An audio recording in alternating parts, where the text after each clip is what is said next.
This is Memoirs of a Renaissance Man. My name is David Ahearn. Memoir number 13. Spirits Are Using Me. I never expected to be in this situation, living in Galveston and incidentally right next door to Audie's parents. I've settled into this odd reality where I'm living equal parts Everybody Loves Raymond with a healthy dose of the Addams Family thrown in just to make it feel just a little less conventional. Audie and I live in the Carriage House, which many years ago was the servants' house and the horse stable that was in service to the big house. The family calls it the big house. It's right next door to the Carriage House. The big house is a large Victorian home that has a witchy feel to it, and Audie's mom embraces the witchiness of the house. Picture the Addams Family with Audie's mom as Morticia and her father as Gomez. Audie and I play the parts of Ray Romano and his wife Deborah from Everybody Loves Raymond. Full disclosure, I've never seen the show, but I do know it through folklore. When I mentioned this to Audie's mom, she lit up like a Christmas tree. We are so like Morticia and Gomez. There's something lovable about Audie's parents, Morticia and Gomez. We'll call them these names in the interest of anonymity. They aren't intrusive in the least, yet they still find ways to stop by the Carriage House for a quick hello. They never stay long. Generally, it's just a pop-in to drop something off or to share some detail of the work they may be doing on the Carriage House. Old houses need constant attention, of which I don't have an abundant supply, nor do I have the skills to execute the necessary manly labor. Gomez is handy. He fixes things. I am not handy. I watch Gomez fix things. When Morticia arrives, it's usually replete with delightful stories about the witchiness of the island. She loves Galveston. She loves the spookiness of the island, and she loves sharing stories about her adopted hometown. Recently, she stopped by to regale me with stories about the big house that I had never heard before. I had mentioned to Morticia that whenever I go into the big house, I can feel spirit energy circulating throughout the house. Your house has a whole lot of spirit activity going on, I told her. Where specifically, she asked. Whenever I walk into your kitchen, I can definitely feel it. I'm not surprised, she replied. You know, someone died in our kitchen. This was something I did not know, and it didn't take long for the story to commence. We were off to the races. When Morticia gets going with the story, it's important to hold on for dear life. She gets excited, and it's not hard to get drawn in by her enthusiasm. I don't think I've ever met anyone who loves their city as much as she loves Galveston, and when her big house is also part of the story, watch out, it's story time. In this particular case, I was intrigued by the teaser of this story. The former owner of the big house, we will call him Mark, actually died in the kitchen. Mark was an artist who had lived in San Francisco in the early 80s until he grew tired of the changing landscape of the city. He moved to Galveston with his partner and bought the big house, incidentally moving very near his sister, Alice, who lived only a couple doors down. Mark left the big city life for the less hectic, more laid-back Galvestonian island life.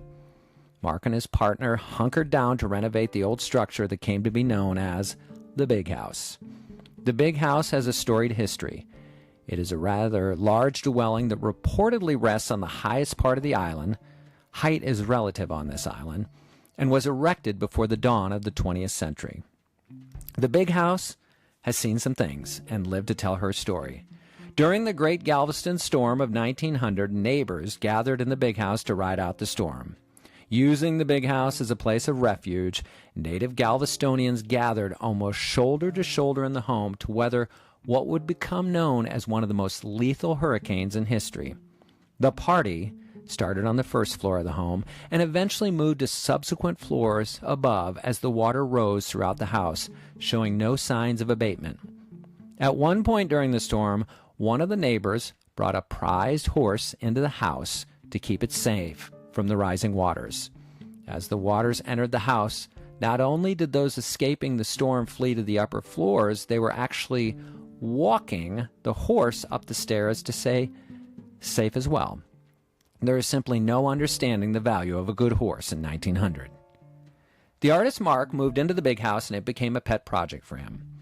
He took great care to renovate the space with his partner to create a home that could become a showplace. As the years ensued, the Victorian palace embarked upon the first steps to eventually becoming a shrine to Audie's family. The home was Mark's passion, one that became his pride and joy, that he treated like a child until one day he discovered that he had contracted HIV. The house slowly made its way to the background as he began the slow descent to the end of his life. Fortunately for his partner, he never contracted the virus that would eventually take Mark's life. Life can seem arbitrary in that way. However, our soul knows what we need to serve our greatest evolution. Therefore, we must always trust the process. This is critical. In Mark's final days, he lingered on longer than most of those closest to him thought he would. One day, people were surrounding Mark in the kitchen of the home. As he hung on to the last threads of his life, his friends prayed that he could gently leave his body in peace. In a moment of inspiration, while everyone was surrounding Mark, his sister Alice said to everyone, "Let's open the window so that his spirit can leave his body and exit this house." As strange as this may seem to some, they opened the window, and moments later a large gust of wind blew through the house. As the curtain wisped around the windows, the group surrounding Mark looked back to see that he had passed. In the gust of wind, Mark departed, leaving the big house without a guardian. The big house stood without an owner. Mark's partner no longer needed the constant reminder of his lost lover. Enter Morticia Gomez. Morticia's dream since she was a young woman was to one day own a Victorian home on Galveston Island. After a health scare, she decided there was no time like the present. Life is far too precious to wait until tomorrow. And she and Gomez took the leap and purchased the big house. The first time they met Alice, she didn't miss a beat. "Oh my Lord, it's like I'm looking directly at my brother. It's like you are the female version of Mark." Alice proceeded to tell Morticia that it felt like it was destined that she bought her brother's house. "I feel like this house is in good hands now," Alice said. Thus, a friendship was born that would continue to this day. Alice became a confidant and a watchful eye when Morticia and Gomez were not able to be in Galveston. She became the Gladys Kravitz, see the TV show Bewitched if you don't know this reference, that forever kept an eye on the big house. And so the journey began to make the big house an island oasis for Morticia and Gomez. They began making the house their own while trying to honor all the work that Mark had done to the house. As an artist, they knew he would be particular with the details, and whenever they considered a major change, they would consult Alice and ask if she felt Mark would approve. This is a very witchy thing to do, of course. Most people would just plow ahead. They treaded lightly on the spirit of a past artist. Good intentions always come with transgressions. No matter how much we might want to please the spirit realm, sometimes offenses can be taken that can't be avoided. This transgression may be obvious in hindsight, but it turned out to have a level of spooky that I can't quite describe. Morticia and Gomez decided that they wanted to paint over a mural that was above the main staircase in the house. The mural was an unfinished work of Archangel Gabriel, surrounded by two cherubs that Mark began painting months before he died. Although it was a pet project of Mark's, for obvious reason, the work was never completed, which left a void on the ceiling of the house. Not wanting to desecrate Mark's work, Morticia consulted Alice and a few neighbors and asked if everyone felt it would be all right if they decided to paint over the work. Everyone gave the A-OK to move forward with changing the mural. No objections. "It's your house, make it your own. Time to move forward" became the rallying cry. Enter Barney Stinnett. Barney is a man's man, no-nonsense painter from Beaumont, Texas, that specializes in painting murals. He's an artist, but the kind of artist that could deliver an ass-kicking if necessary. He's a painter, but he's a Texan. This creates a unique breed of renegade that seems the natural choice to transform the ceiling of the big house. The task seems simple enough. Paint over Archangel Gabriel and the two cherubs and replace them with a nice cloudy blue sky. What could possibly go wrong? Allow me to digress as I refresh the memory regarding the story of Gabriel. In the three Abrahamic religions, Judaism, Christianity, and Islam, Gabriel is considered one of the archangels along with Raphael, Uriel, and Michael. Gabriel was the heavenly messenger sent to Daniel to explain the vision of the ram and the he-goat to communicate the prediction of the 70 weeks.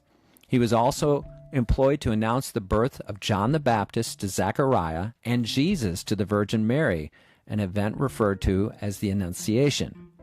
It is because he stood in the divine presence that both Jewish and Christian writers generally speak of him as an archangel. In other words, Gabriel's a pretty special angel. So much so that one may want to think twice before painting over a mural that was created to celebrate and honor said archangel. Add to this an artist who is especially possessive and particularly fond of his work, and then add a Texan to boot, and one that has a recipe for some spooky things to occur. Barney began his work, which included setting up scaffolding in order to be able to work on the ceiling. This scaffolding is not particularly easy to set up and even harder to move from place to place. It is generally a two-man operation that requires a certain level of patience and persistence to get into position for the painting to ensue. This is an essential element to this story because what happens next is difficult to explain, even for those that are going to attempt to do so. After hiring Barney, Mortician Gomez went back to the DFW area to allow him unfettered access to the big house to finish his work. His first step was to paint over the mural. This was no small task and took several days to complete the work, replete with moving the scaffolding to various areas of the ceiling to do his work.